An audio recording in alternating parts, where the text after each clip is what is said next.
សួស្តីពុកម៉ែបងប្អូនប្រិយមិត្តជាទីគោរពសូមស្វាគមន៍មកកាន់ Channel ឆ្នោតផ្សងសំណាងរបស់ Admin ថ្ងៃនេះ Admin មានលេខតម្រុយល្អៗរបស់ឆ្នោតយួនសម្រាប់យកមកចែកជូនពុកម៉ែបងប្អូននៅថ្ងៃទី30 ខែ 11 ឆ្នាំ 2025 នេះ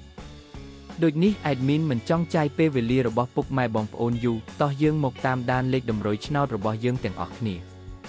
សម្រាប់លេខតម្រុយ2លេខមានលេខ55លេខ33និងចុងក្រោយលេខ67សម្រាប់លេខតម្រុយអូស2លេខមានលេខតម្រុយទី1អូស50និងលេខតម្រុយចុងក្រោយអូស30សម្រាប់លេខតម្រុយ3លេខមាន565គុណនិង